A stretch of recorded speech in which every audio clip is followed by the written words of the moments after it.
Mr. Thijs, thank you for being with us. Nice to see you. How was your time in Israel last month?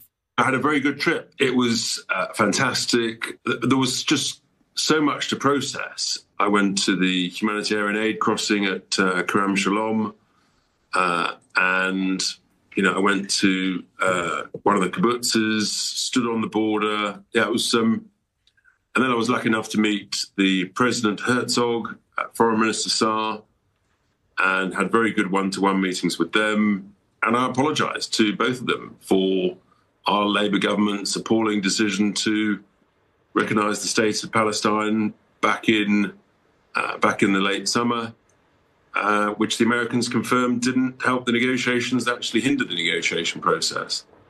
So, which I think they appreciated. And yeah, we've been rock solid. What will change if the Reform Party in the United Kingdom wins the elections in 2029, especially in matters of British-Israeli relations?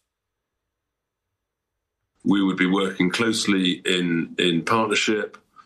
There's actually many things we should be doing together, whether it's on defence tech, whether it's on other bits of tech, whether it's on financial services, joint partnership potential with our respective stock markets, all sorts of really interesting areas that we should be working very closely with and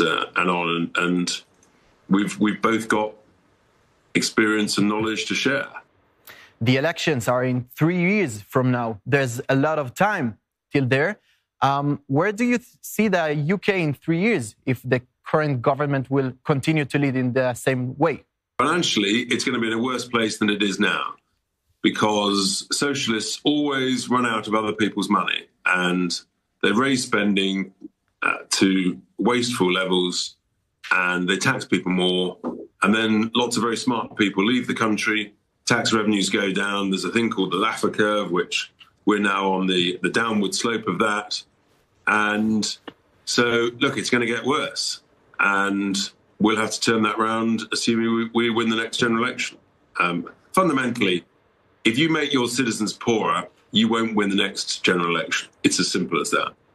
What is the major problem these days in the UK, in your Two opinion? different sections of immigration. One is illegal immigration. For example, people crossing on the boats to the UK, which is completely out of control. Over 55,000 since Starmer was elected. And then the other is legal immigration, which is still numbers that are way, way too high at some 400,000 a year. It peaked at over 900,000 in 1 year, 2 years ago. Our view is we want net zero immigration. It's the only net zero we do actually want. And that's where you welcome a modest number of highly skilled, highly qualified people, not the mass, cheap, low-skilled immigration that we've had for the last 15 years. And if you come here legally, you've got to work. You're not going to be able to claim any form of welfare benefits or anything. There's no such thing as a free lunch.